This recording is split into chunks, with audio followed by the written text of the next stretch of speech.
Avance auprès des personnes qui ne me comprendraient pas. J'essaierai de parler aussi lentement que possible et que les contraintes du temps et la montre de mon impitoyable voisin me le permettront. Merci. Le Ve siècle a été le siècle de l'effondrement de l'Empire romain et de son remplacement par les royaumes barbares. Les changements furent bien entendu progressifs. Dans les régions frontalières de l'Empire, la disparition de l'autorité romaine fut acquise assez tôt.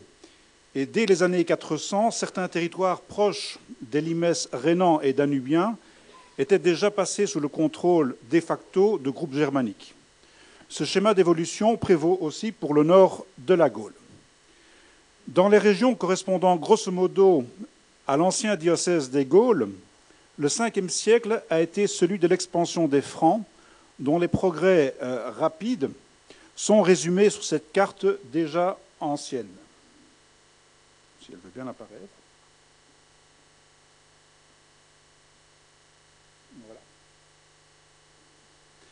Voilà. Le corollaire archéologique de ce tableau historique est connu. La période du Ve siècle a été longtemps envisagée dans la seule perspective du remplacement de la culture romaine par une nouvelle culture germanique accompagnant les groupes de population qui s'implantèrent en Gaule lors des grandes migrations. Ce changement a été longtemps considéré comme rapide et surtout radical. Les progrès de l'histoire et de l'archéologie ont profondément modifié cette vision.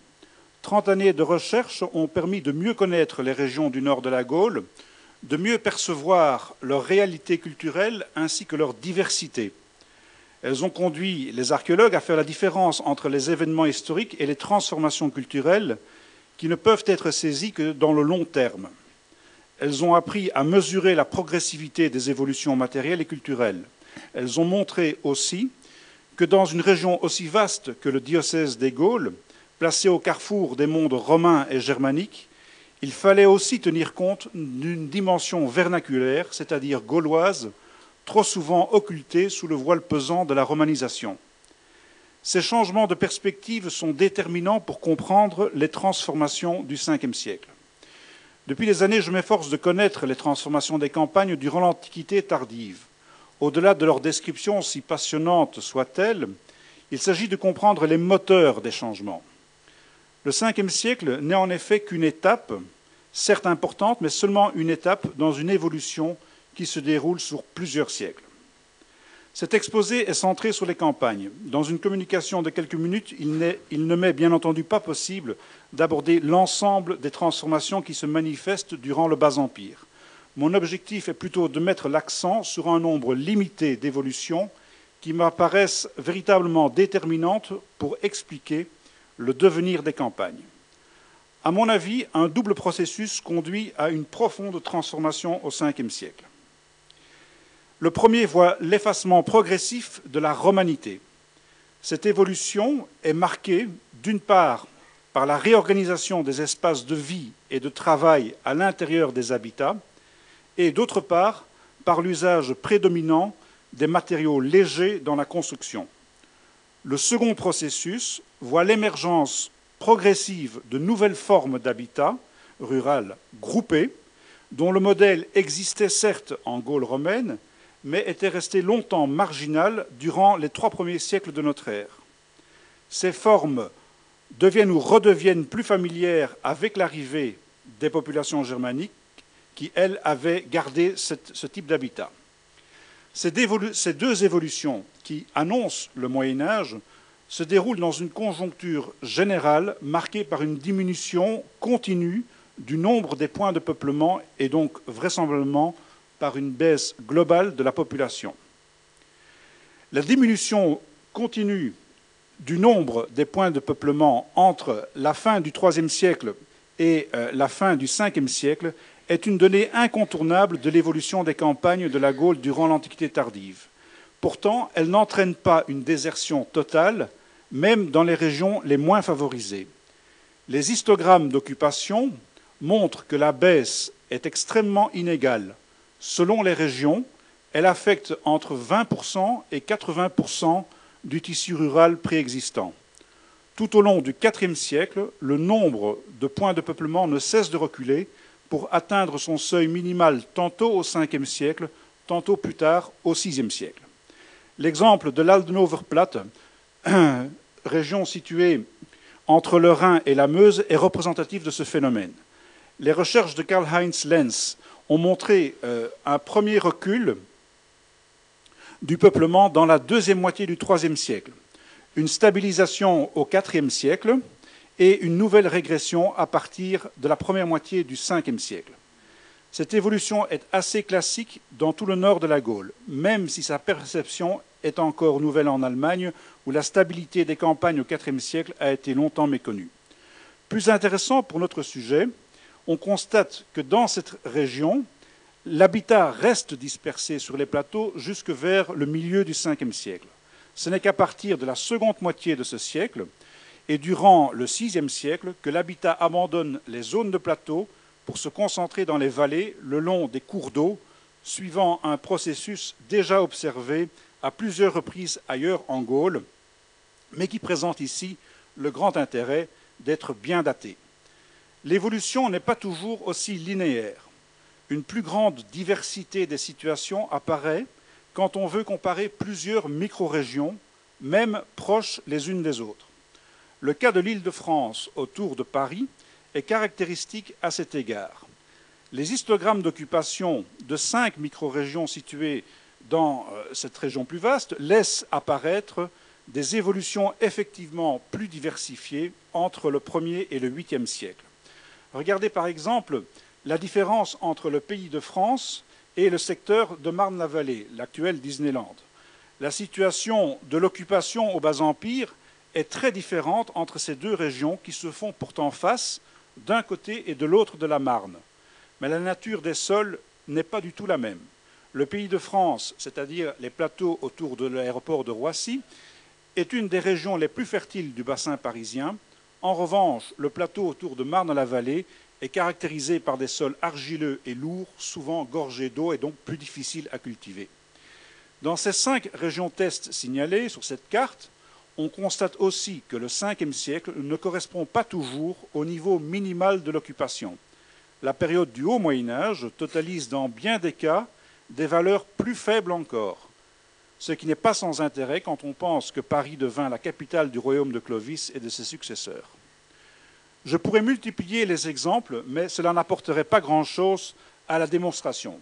Je vous demande simplement de retenir les principales idées.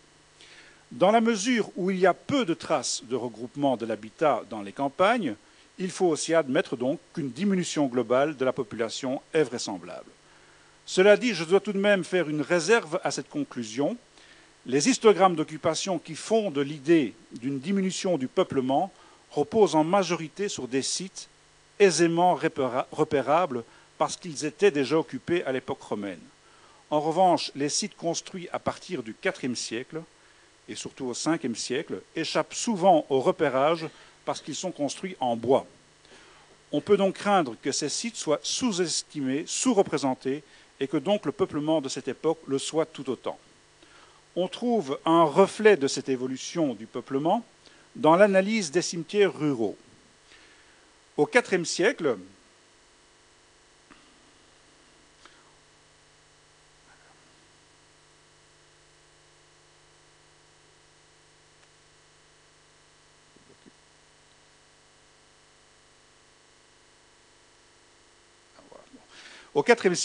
on trouve principalement des tombes isolées ou groupées en petits ensembles assez larges, dispersées dans les campagnes avec les habitats ruraux auxquels elles sont associées. Cette situation perdure généralement jusque dans la première moitié du Ve siècle. Après, s'opère un changement marqué par un changement d'orientation et l'apparition de cimetières en rangée dont le développement se poursuit durant le Haut Moyen-Âge.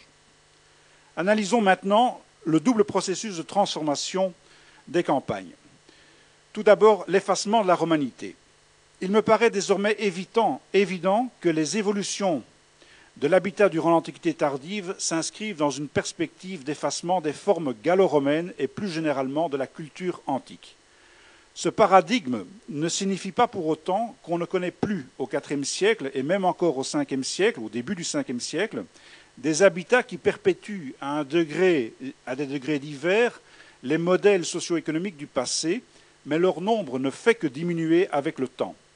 Je n'ai pas le temps d'insister sur ce point, mais je veux tout de même rappeler que sur les plans sociaux, économiques et architectural, il existe toujours à cette époque des villae more romanum dans le nord de la Gaule.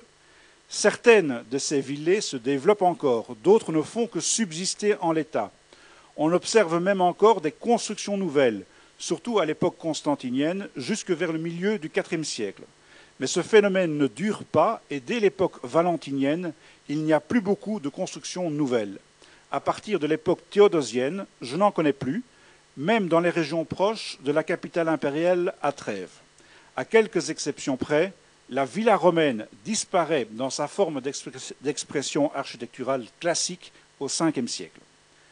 À côté de ces villes, de nombreux autres habitats ruraux présentent des signes de transformation d'ampleur très différentes. Dans certains cas, les transformations accompagnent un déclin manifeste. Les changements peuvent être si forts que les habitats concernés finissent par ne plus avoir grand-chose de commun avec le modèle original. Bien que ces habitats soient assez nombreux, ils ne nous intéressent pas aujourd'hui dans la mesure où ils n'apportent guère d'informations sur la nature des transformations du Ve siècle. Les habitats qui m'intéressent ici sont ceux où les transformations ne sont manifestement pas imputables à un déclin économique. L'importance des changements est alors perceptible à deux niveaux. La réorganisation des espaces à l'intérieur des habitats et l'utilisation accrue du bois dans la construction. Ces deux phénomènes sont extrêmement liés. Le premier consiste en un changement. Le phénomène apparaît en fait dès le début du IIIe siècle, mais dans un petit nombre de cas seulement. Il se généralise à partir de la seconde moitié de ce siècle. Dans tous les cas, l'évolution des villes concernées est marquée par une réduction de la surface occupée, accompagnée d'un remodelage du plan de l'établissement. Le second consiste dans l'utilisation prédominante des matériaux légers. Cette évolution est, à mon avis, une des conditions de la genèse de l'habitat rural du Haut Moyen-Âge, du moins dans ses techniques de construction. Que constate-t-on? Dès la fin du IIIe siècle, le bois et la terre sont de plus en plus souvent utilisés pour l'édification des nouvelles constructions dans les campagnes, au détriment de la pierre et du mortier. Parfois, il s'agit de bâtiments isolés, construits dans une villa préexistante, comme on le voit ici à Roye, en Picardie. Les seuls nouveaux bâtiments ajoutés au IVe siècle dans la cour agricole de la villa sont construits en bois. Ces constructions viennent compléter des infrastructures déjà existantes, signe probable d'un renforcement du rôle économique de l'exploitation agricole. Parfois, il s'agit de reconstructions nouvelles et totales qui remplacent les anciens bâtiments, tout en gardant les infrastructures nécessaires à l'exploitation agricole. À ces bâtiments s'ajoutent les fonds de cabane qui réapparaissent en Gaule dans le courant du IIIe-IVe siècle, mais la plupart sont plus tardifs du Ve siècle. Leur présence est attestée dans des sites qui n'ont rien de spécialement germanique et où ils sont, rarement en grand nombre, associés à des constructions au niveau du sol, parfois aussi isolés. Vous en voyez un ici, un de ces fonds de cabane dans la même villa de Roye. Morphologiquement, ils ressemblent aux fonds de cabane de l'époque mérovingienne et peuvent être classés pareillement selon le nombre de leurs supports. On connaît maintenant en France plusieurs exemples d'habitats tardifs construits tout ou en partie en bois. Beaucoup présentent une organisation spatiale assez lâche, éloignée de la disposition classique des villes gallo-romaines.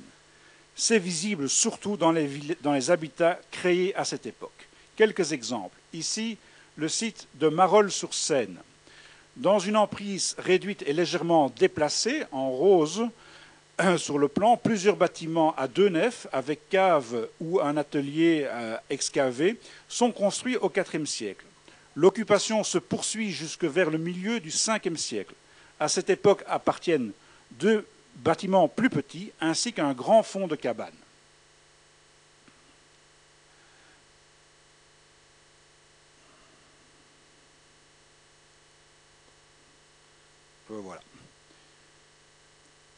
Guichainville est un autre exemple.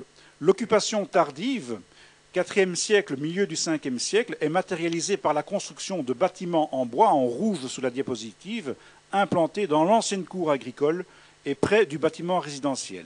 Tous ces bâtiments, disposés sans beaucoup de rigueur, délimitent une nouvelle cour plus réduite. La Versine, dans l'Oise, l'occupation ici est datée de la première moitié du IVe siècle. L'habitat comprend au moins 7 bâtiments de dimensions et de fonctions différentes, disposés autour d'un noyau comprenant 2 bâtiments à 2 nefs et 2 greniers sur poteaux, délimités par une double palissade. D'autres bâtiments et un grenier sont localisés à l'extérieur de l'espace palissadé.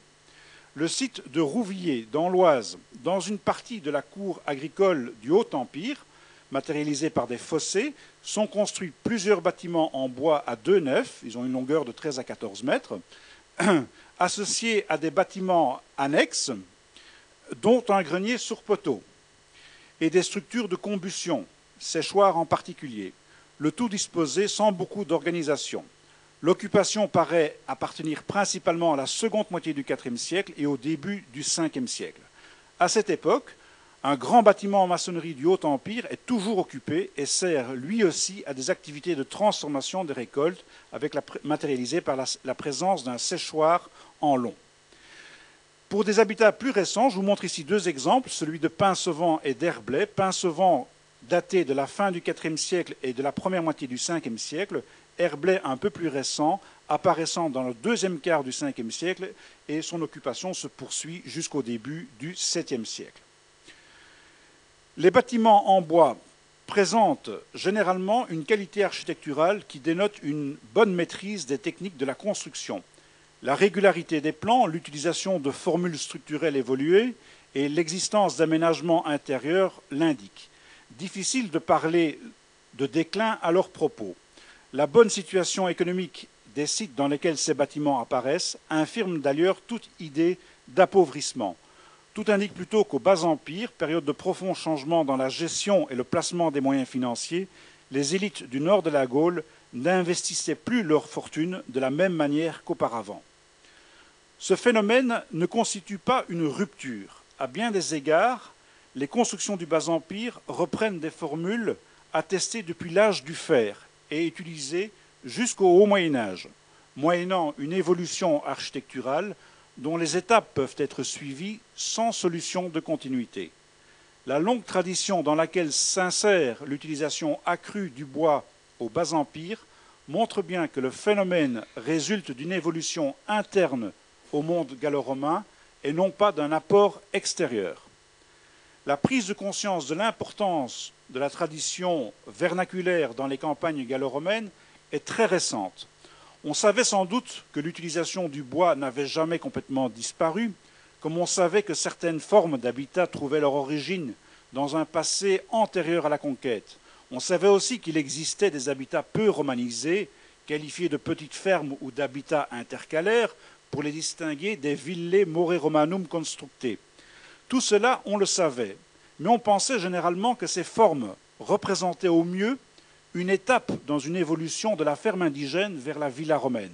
Au pire, un phénomène marginal, limité aux secteurs les moins urbanisés et les moins romanisés de la Gaule.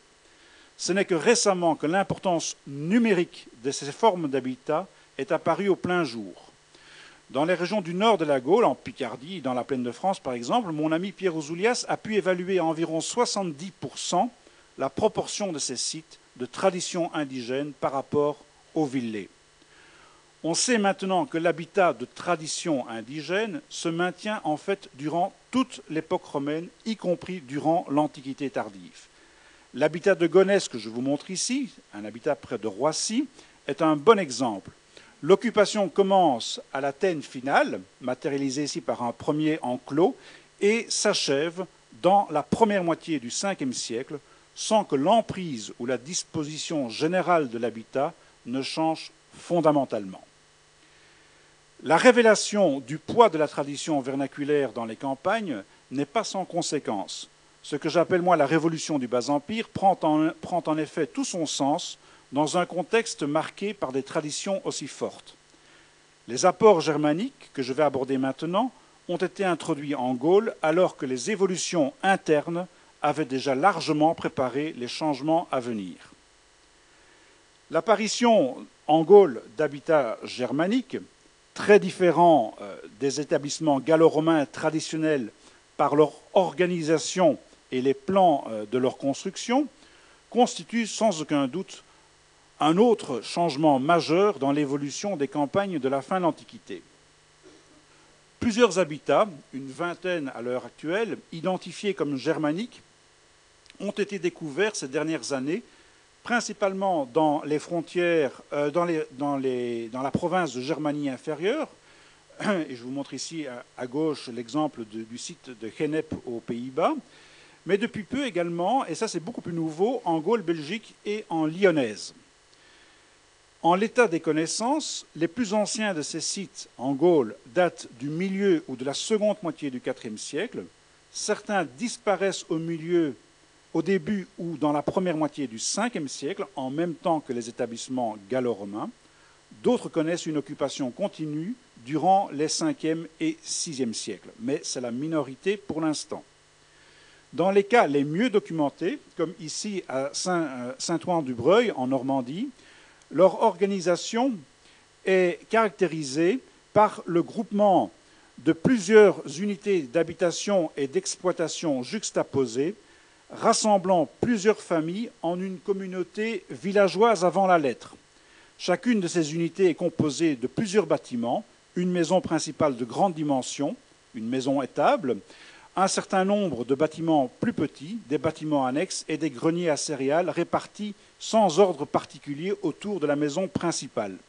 Enfin, quelques fonds de cabanes, généralement peu nombreux encore au IVe siècle et au début du Ve siècle, mais progressivement plus nombreux à partir de la seconde moitié du Ve siècle et surtout du VIe siècle. L'évolution est parallèle aux fonds de cabanes qui apparaissent dans les habitats gallo-romains.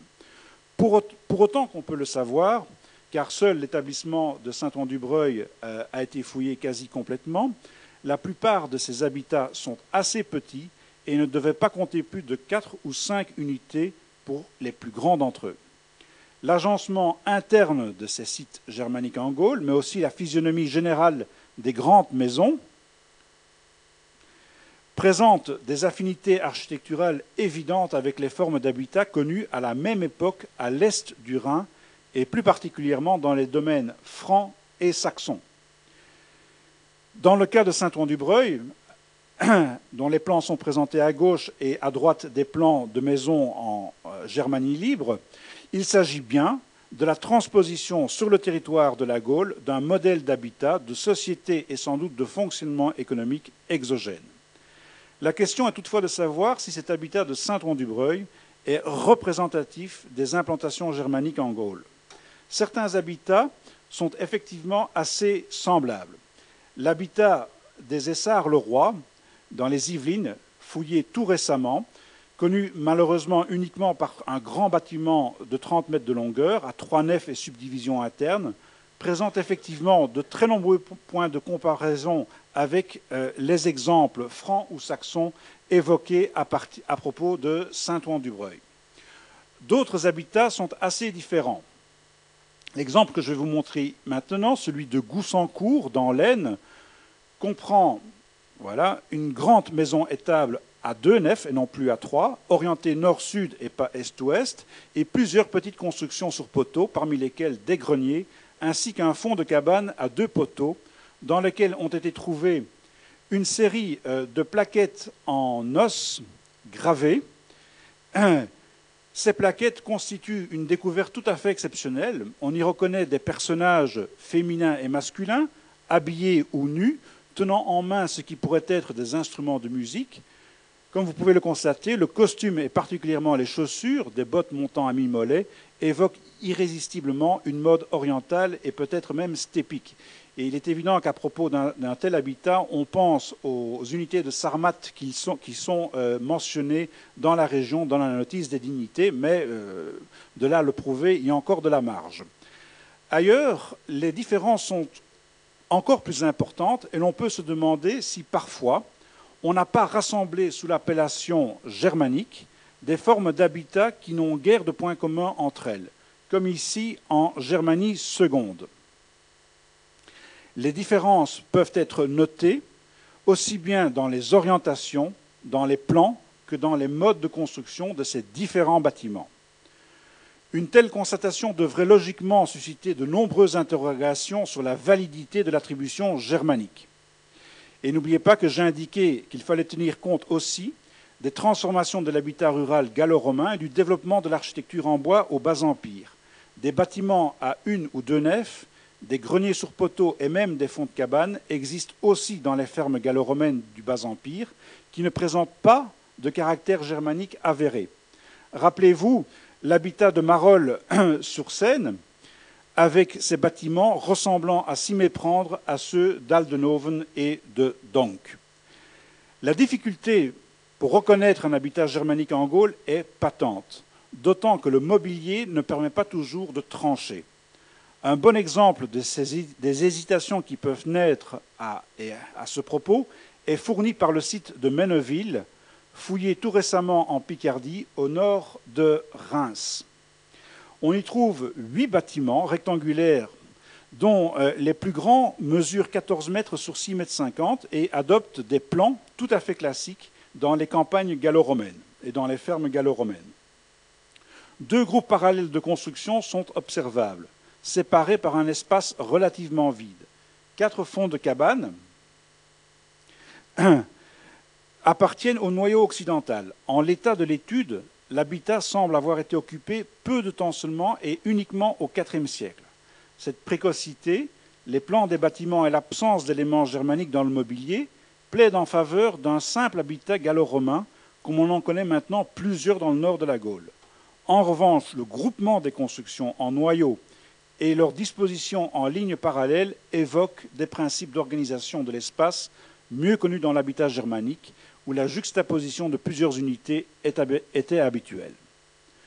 Au-delà de ces incertitudes qui soulignent les limites actuelles de nos connaissances, un site comme Menneville, ainsi que les habitats germaniques découverts en Gaule, apportent un témoignage remarquable de la troisième transformation fondamentale des campagnes durant le Bas-Empire, le groupement progressif de l'habitat, avec tout ce que cela implique en termes d'organisation communautaire.